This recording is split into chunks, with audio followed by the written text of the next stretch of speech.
नमस्कार, जय हिंद, वंदे मातरम। दोस्तों जैसा कि आप सभी जानते हैं कि एमपी बोर्ड 12th के एग्ज़ाम अभी कंडक्ट होना बाकी है और ऐसे में आपको ज़रूरत है बहुत ही इम्पोर्टेंट मोस्ट क्वेश्चन की।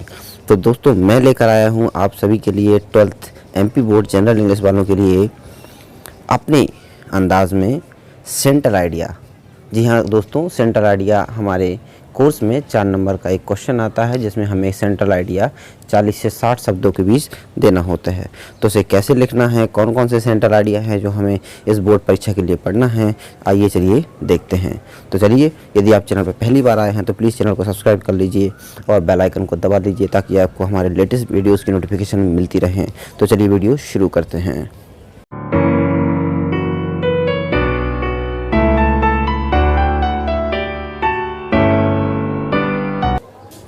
तो जैसा कि दोस्तों आप सभी देख पा रहे होंगे कि हमने यहाँ पे लिखा है मोस्ट इम्पॉर्टेंट सेंट्रल आइडियाज़। सबसे पहले सेंट्रल आइडिया में मोस्ट जो क्वेश्चन आता है वो आता है बी आर द फ्यूचर। जी हाँ दोस्तों, पोएम नंबर फर्स्ट का सेंट्रल आइडिया जो कि 40 से 60 शब्दों के बीच हमें लिखना होता है वो है बी आर द फ्यूचर का। ये बहुत इंपॉर्टेंट है, कई वर्ष पेपर में आ चुका है। दूसरे नंबर पर है ब्यूटी, पोएम नंबर 4 वर्कबुक की। और इसमें क्या होता है दोस्तों कि सेंट्रल आइडिया और इसकी समरी दोनों में से कोई भी लिखनी आ सकती है। समरी थोड़ी सी छोटी है, यदि वो लिखनी आता है तो बड़ा आसान रहेगा आपके लिए। खैर मैं आगे वीडियो में आपको बताता जाऊंगा आपको कैसे लिखना है, क्या याद करना है, कैसे याद करना है।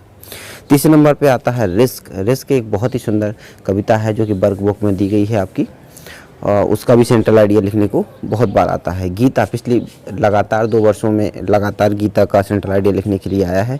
हो सकता है इस वर्ष ना आए, लेकिन ये परीक्षा के दृष्टिकोण से बहुत ही इंपॉर्टेंट है।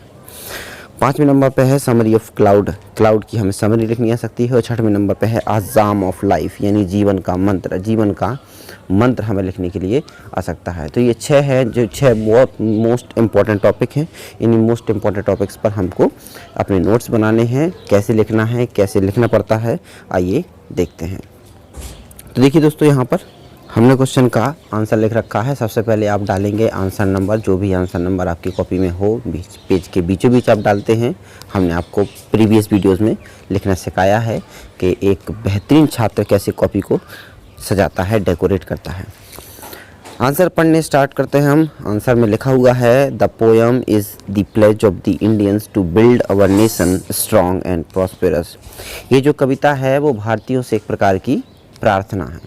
दोस्तों ये जो कविता है वो कविता क्या है? भारतीयों से एक प्रकार की प्रार्थना है। To build our nation strong and prosperous, कि हम अपने राष्ट्र को मजबूत, सशक्त और शक्तिशाली, धन समृद्ध बनाएं। अब ये कैसे होगा?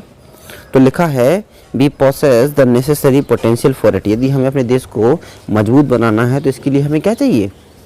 पोटेंशियल चाहिए, ताकत चाहिए। ताकत कैसे मिलेगी? जब हम एक साथ खड़े होंगे। एक साथ कब खड़े हो पाएंगे? जब हम अपने बीच के मतभेदों को भूलेंगे। इसी प्रकार कहानी आपको याद करनी है। यहाँ पे लिखा हुआ है we possess the necessary potential for it. इसके लिए हमें साहस चाहिए। और साहस कैसे आएगा? फॉरगेटिंग आवर डिफरेंसेस, हमें अपने डिफरेंसेस को भूलना होगा।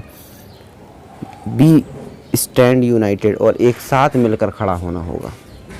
We will work as a team, हमें टीम के रूप में काम करना होगा। जब हम टीम के रूप में काम करेंगे, सब जाति धर्मों के महिला पुरुष एक साथ काम करेंगे, तो कुछ लोग हम पे आलोचना भी करेंगे ना दोस्तों।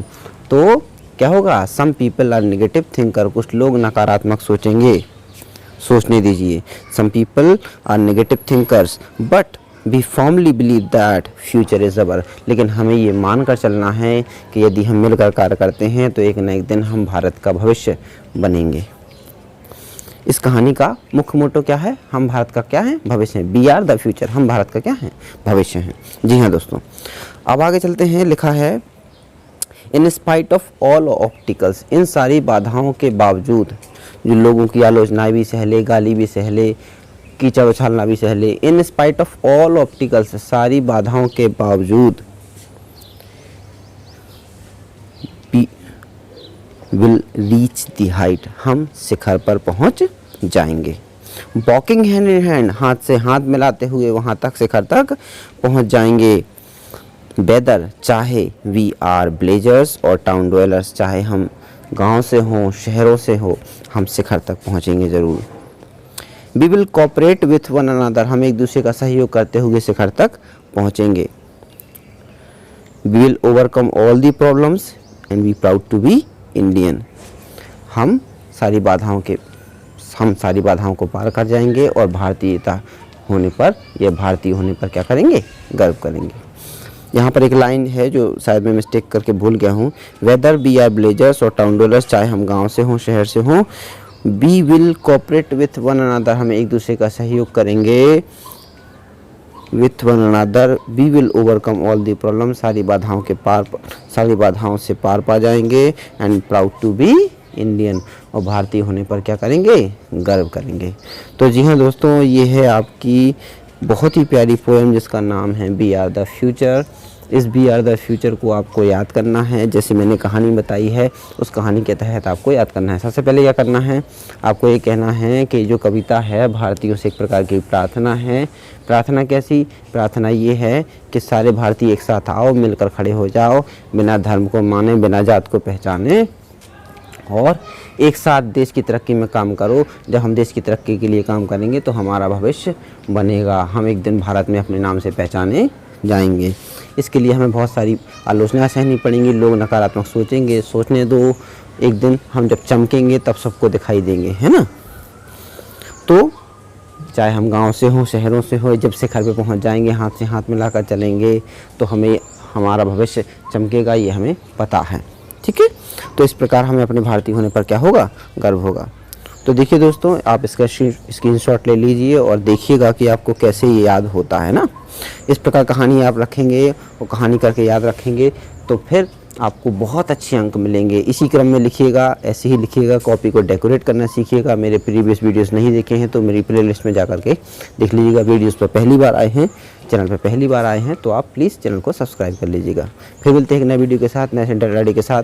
तब तक के लिए धन्यवाद। मैं कृष्णकांत रैकवाल आप सभी का